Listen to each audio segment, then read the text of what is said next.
Revealed, a brand new podcast series from ReThink Productivity that will delve into the minds of our productivity specialists to ask the deepest of productivity questions. And I'm your host, James Bradbury-Willis, Head of Business Development at ReThink. I'm a marketing and sales professional, and I'm keen to get the inside story from the people powering productivity. Today I welcome Karen to ReThink Revealed. She is our workload labour model specialist who has over 20 years of experience within operations and workload modelling. Her extensive expertise in designing and implementing workload models makes her the ideal choice to get the podcast series underway. So let's get stuck in. Karen, welcome to ReThink Revealed. How are you? I'm good, thank you. Are you? Yeah, very good. It's a bit of a cold snap here at the moment, but I'm keeping warm, so that's good. How about yourself? Good. Yeah, same here. Oh, well done, well done. Thank you for joining me today on ReThink Revealed, this brand new podcast from ReThink. We're going to start off, Karen. I just wonder if you could introduce yourself and just tell us a little bit about your background and how you became an expert in workload labour modelling. Yeah. So I'm Karen. So I've worked with ReThink for a couple of years now. So prior to that, I spent 20 plus years working for a leading health and beauty retailer. So during that time, I completed various MVQs, did Prince 2, did a degree in business and finance. And I guess I started by spending a few years in store, getting the first-hand experience of the retail environment. And I guess I was lucky enough that I had the support office on my doorstep, so it was an easy transition for me to move there. I completed quite a few roles when I moved to the support office, mainly always around the store operations function. And the majority of that time, I was either looking after stock operations or working on or managing the team that produced the workload labour models. So that was for both the UK business, the ROI business, and I helped out with the opticians models as well. Oh, fab. I mean, that sounds very impressive. And I think, would I guess that if you were going on something like Mastermind, you would use labour modelling as your specialty question? Yeah, or Excel, either. Okay, fair enough. So what led you to join ReThink? So when I worked at my previous company, I worked with both Simon and Sue in this area. So obviously I had the connections, which is a great move then when you move to a new business. And I guess that's the role that I always enjoyed the most. So I've always enjoyed doing the workload modelling bit the majority of the time. Leading on from that then, what would you say is the most rewarding part of your role, you know? I think when you get to hand over a completed model to a customer and you get to train them and help them maintain it. So the feedback that they give you as well is always really great about what it's done to improve their role. So often people will always pick up on how quickly they can now do scenario modelling, and it really helps with that, I guess, what their business agenda is. And I guess for me personally, I always love it when I can crack a really complicated formula that I've been working on for ages, and I know I need to do something, but I can't quite work out how to do it. So actually cracking that is quite rewarding as well. Nice. Yeah, I can imagine the satisfaction there of getting it over the line, and obviously with your formulas, as you said, but also just seeing the improvements that your model can actually give to a business. I can imagine that is really rewarding. Karen, we're going to move on to the quick fire questions round, and I just want really quick answers. Are you ready? Quick fire questions. What's your most used Excel function? I think the if function. So it's if you do this, if you do that, it just gives you different options to build one calculation in various different ways. Excellent, excellent. If Excel was a person, how would you describe them in 3 words? So I would say flexible, dependable, and helpful. If you could only use one of these the rest of your life, which would it be? Copy paste, undo, or select all? Undo. You often need to undo because the calculations might not necessarily do what you want them to, so it's a handy little tool. Oh gosh, it's amazing. I'm a big fan of undo, but I couldn't separate it from copy paste. Like, what would I do with copy paste? I have no idea. What's one thing about workload modelling that would surprise most people? It's probably a lot simpler than people think it is. So yeah, I think people kind of probably overbuild in their heads what it is. So as long as you're just following a structure and you stick to it, you're okay. So Karen, thanks for that. That's awesome. We're going to move over to the Q&A and discussion, the main point of the podcast today. For those unfamiliar, can you explain what a workload model is and why it's so important for businesses? Sure. So a workload model, it enables you to have the right number of people available to complete all of your tasks. So, for example, if you've got a target to process 1,000 till transactions and it might take you a minute to complete each transaction, then you'd need 16.6 hours of colleague. And if that's then at £12.21 an hour, that's £203 a week.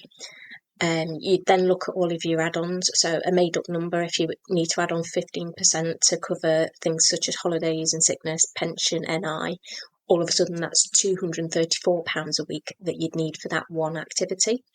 So you need to build up for each location and each activity the number of hours that you need and then turn it into costs. And then you can use that to schedule your people in the best way to meet the demands of your business. So it isn't about trying to save costs at all. It's almost using what you've got and trying to distribute it in the fairest way for your people. And how do you use the data provided sometimes by clients or most likely from our productivity consultants to develop these models? So the ReThink study data is a massive part of the model. So we need to be confident that we've got this right. So that's both ReThink and the customer. So we use the study data in a few ways. So it can come up with things such as 1 minute that we need for the till transaction, and that would always include industry standard things on top. So as well as the time to complete that activity, we'd be looking at allowances for colleague fatigue, for example. So all of that would be built in. So the study would then also give us things such as how long do your managers spend managing versus how long do they spend doing. So that means that they're free to do other tasks. So all of that can get built into the model. And customers' data is really important as well. So we need to make sure that for every location that we're building and for every week, we've got really robust volume data in there to make sure that we've got something to build all of the activities from. So it's quite important if you can phase it as well. So if you end up with the same data every week, it's not necessarily reflective of what's true in your business. So you might have things such as higher footfall at Christmas, or you might be closed on all of your bank holidays. By building in all of those variables, we can give you a weekly model. So the data is really, really important. It becomes much more accurate then, I suppose. Yeah. Okay, great. So what are some of the key factors you take into account when calculating your workload models for a task or department? We might look at things such as, does it apply to everybody? You might have tasks that you only do in your big locations versus your little locations. You might need to look at things such as, is anything coming along the line? So we know, for example, in week 20, we're going to roll out a new initiative and that will alter how we currently work. And then I guess, have we got the data to support those robust calculations as well? So that's both from our studies and from the client. Again, that data, it always comes back to that is a massive, massive part of getting the model right. Can you share a recent example of how a labour model helped a client? Sure. So one of the things that we offer is a subscription service for our customers. So that means that I build the model, but then continue to work with them to update it for them. And we had an occasion where the customer came back and said, we're looking at implementing a new initiative, but the finance team want to know really quickly what impact that initiative is going to have. So we sat down together to look at the project and almost work through the model and what tasks would change. So it might be, they might go up, they might go down. So what impact will it have on hours and on people? So what that meant is they were then able to really quickly go back to the finance team and give them a number that they were confident to stand behind and were then able to put into that investment paper. Can labour models be used in other sectors, or in all sectors? And if so, what's the process for ensuring these models are adaptable? Yeah, so I guess we've worked across quite a few different sectors. So just the ones that I've worked on myself have been retailers, which is always the main one, pharmacies, opticians, we've had vets, which is obviously quite different, hotels, restaurants, warehouses, security teams. So there's loads of different sectors that we've worked with. But the basic structure of a model is always the same. So it's always about that data gathering, coming up with your rules, coming up with your calculations. It's just then using that basic structure and personalising it to the business. So even if you've got two retailers, they're not going to be the same because everybody's got their own way of doing things. So it's adapting everything to make sure that it's completely specific to that company. So when we start to build a model, I'll sit down with the customer and we'll have a scoping session and we'll flush all of that information out so that we can make it completely specific to them.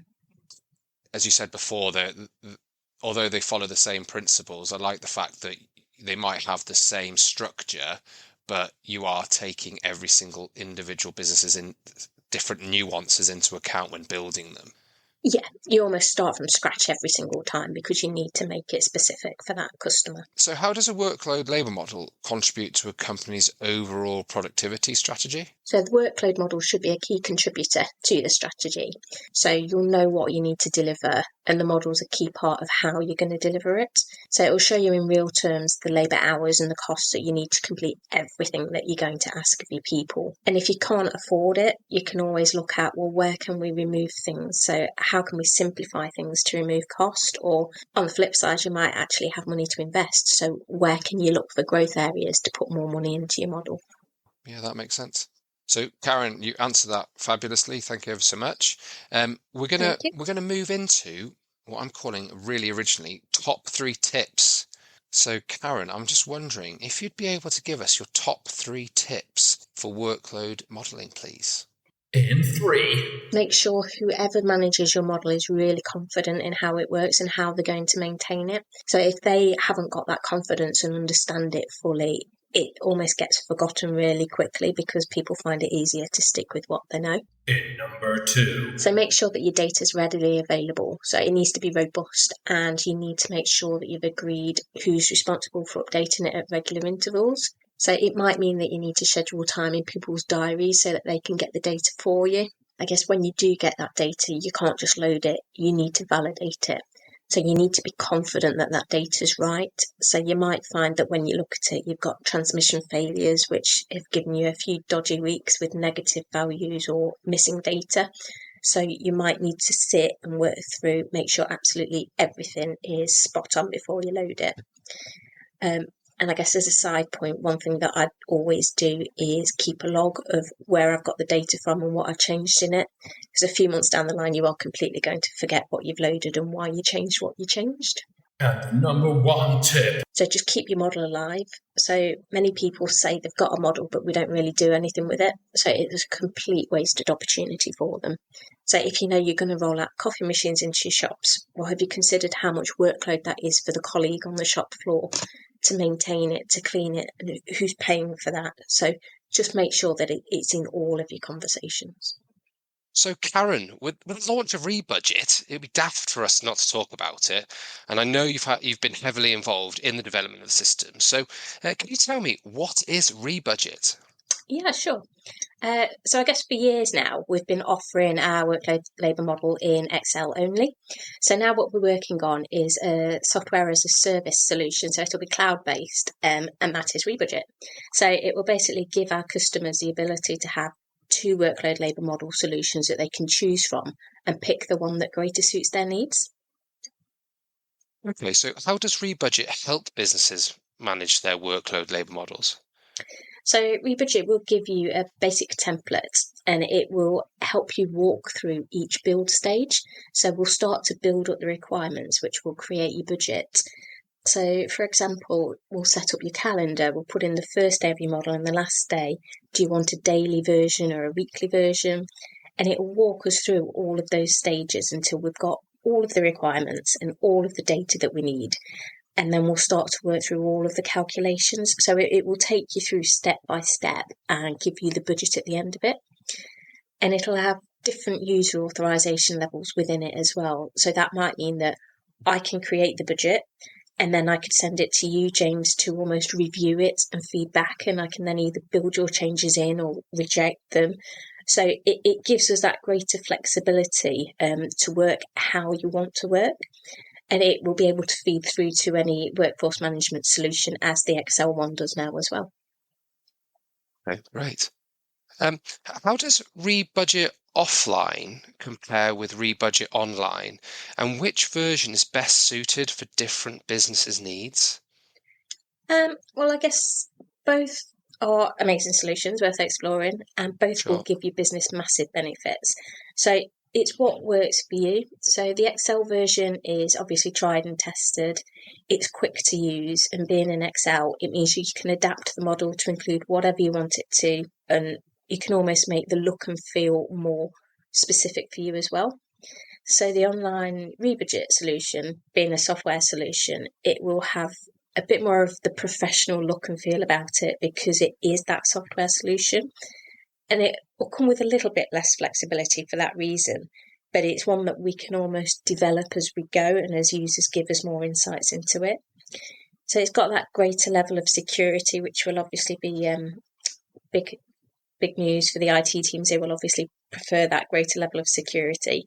And the fact I mentioned that we'll be able to build in the access levels, so we'll know who's in it and what they're allowed to do and what they're not allowed to do. I guess sometimes people can find Excel a little bit scary and hard to use. Often I'll be at conferences and people will say, oh, we did have a model, but we've not updated it. It's a bit hard to maintain. We don't use it too much. So this will probably give people a lot more confidence because it's walking you through each step. It's a lot more intuitive. So you don't need as much of the Excel knowledge. In terms of how easy then is ReBudget for someone who is completely new to workload modelling? So it's very easy to use. Obviously, we'll always be on hand to help and to offer the training and support. So nobody will ever be on their own. And people, whether it's the Excel or the ReBudget version, they're part of that journey. So customers validate it along the way. So they often realise that they know more than they thought they did by the time we're ready to hand over. But I think the main thing is around that Excel confidence. So that does put people off sometimes with the Excel version. This will still need, I guess, a certain level of maths, basic understanding. You're still going to need to be able to do basic calculations, check your workings, which I would always do. I'd always check everything I've done on a calculator to make sure the model does what I want it to. But you probably don't need as much of an in-depth knowledge of Excel and things like that. So it's more intuitive. It will help you along the way. Exciting. I mean, it sounds brilliant. Can't wait to see it firsthand and see how we can help businesses moving forward. Thanks, Karen. Yes, it's going to be good. Well, that's it for ReThink Revealed. I hope you found it insightful, and like me, you learned something new. You can find great podcasts from ReThink Productivity on our website, which I'll link in the show description along with the music we used today. I'll hopefully catch you again soon for the next episode of ReThink Revealed. Until then, bye-bye.